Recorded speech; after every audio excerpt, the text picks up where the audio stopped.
Welcome back to your free Active Directory course. In this video, I will look at user and computer accounts in Windows. Accounts in Windows provide the backbone for security in a Windows environment. Any account in Windows, whether it's a user or computer account, will have a SID associated with it. The SID is a unique number used in security to uniquely identify the account. Shown here are some examples of some SIDs. The short SIDs are local user accounts, and the longer SIDs are domain SIDs. A SID is required as it allows Windows to uniquely identify a user regardless if the other attributes about the user were to change. If you take the example of a user account, if the user were to change their last name, Windows could still identify the user account as belonging to the same person because the SID has not changed. SIDs are also used for computer accounts and groups. SIDs provide the unique value that is used to identify these groups and computers inside Active Directory and on the local computer. Once again, if you were to change the name of the group or the computer name, the SID associated with the group or computer stays the same. When troubleshooting Windows and Active Directory, you will see SIDs appear from time to time, so it is a good idea to understand why they are required. If I open regedit from the Start menu and navigate down through the registry, there is a good example of SIDs used in users' profiles. A profile in Windows contains all the user settings, everything from their printer settings to the files on the desktop. By default, the profile is in the Users directory on the C drive. The profiles listed here contain the basic details of each profile. Each profile is in a folder with the name of the folder as the SID for that user. The first three profiles listed are local profiles. You can tell this because the SIDs are very short. If I look inside one of the profiles listed, notice the key profile image path. This key contains the directory where the profile is stored. The profile below this with the longer SID is the domain administrator. The same principle applies. This folder contains details about the administrator's profile, including the folder where the data for the profile is stored. If the username was to change, for example, the user were to change their name, Windows will still know to find the user's profile settings in the old folder. You can see why that when a user changes their name, the folder name of their profile does not change.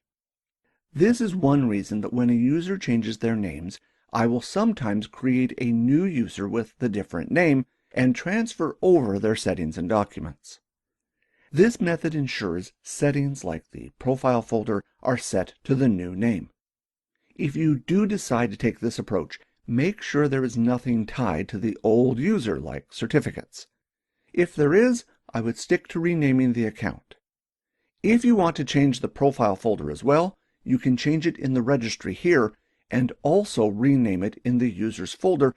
As long as they both match, Windows will keep using it. If they do not match, Windows will create a new profile when the user logs in. You should now understand why, if a user account is deleted, if you were to create a new user with the same name, they will not have the same access as the last user. When you create a new user, the new user will have a completely different SID from the old user, and thus will not have access to any of the data that the old user had access to. This is why it is common practice in some companies that when a person leaves, their account is disabled. When their replacement is hired, the account is enabled and the account renamed to the new person. This ensures the new employee will have all the same access the old employee had.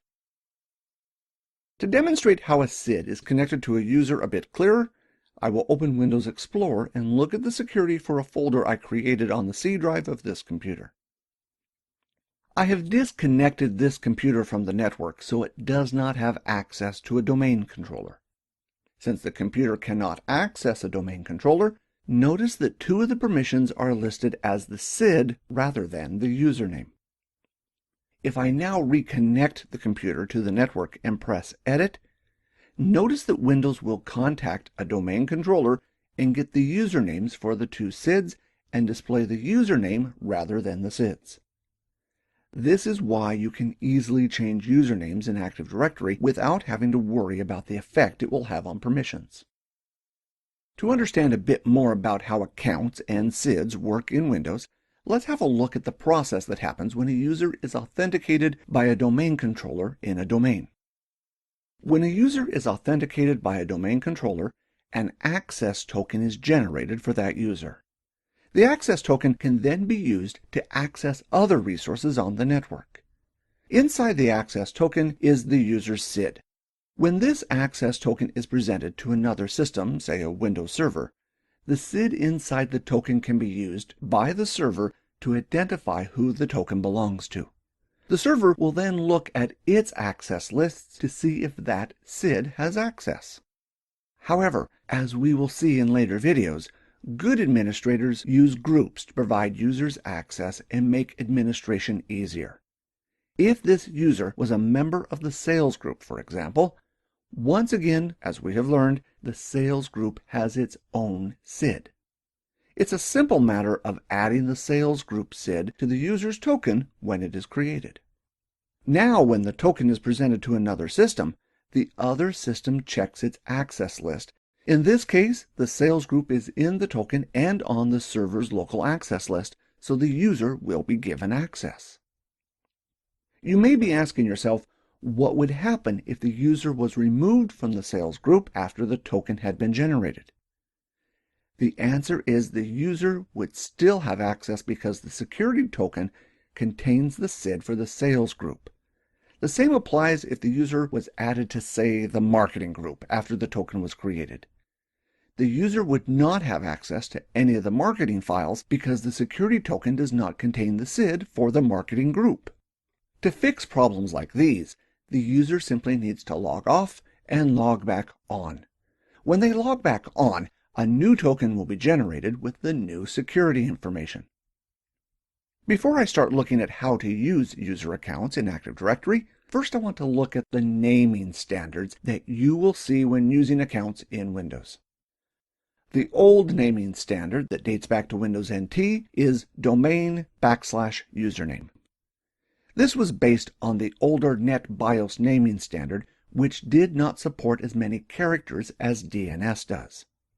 The newer standard supports the same naming format that you would use for an email address. For example, user@example.com. Windows refers to this naming format as user principal name. In some cases, the domain name may be different from the username used to log in. For example, a lot of companies may use an internal DNS name ending in local rather than com. Active Directory supports any principal name mapped to any user. Regardless of which system you use, you will need to work out a system of naming that minimizes the number of naming conflicts. An example is first initial dot last name. Some companies will even go for longer names like first name dot last name, or a simpler standard like last name first initial. The longer the login name, the less likely you will have two users with the same login. For example, if Jane and John Doe both worked for the same company, two of the naming standards here would generate the same login name. In this case, an administrator would need to change one of the logins. A lot of administrators will simply add a number to the end of one of the logins to make them different. When creating a new user, a pre-Windows 2000 login name will automatically be chosen for you. This name will be used by older clients. Besides Windows systems like Windows 9X and NT, this may also include some older non-Microsoft operating systems. Unless you have any old operating systems, in most cases you won't need to worry about the pre-Windows 2000 logon name.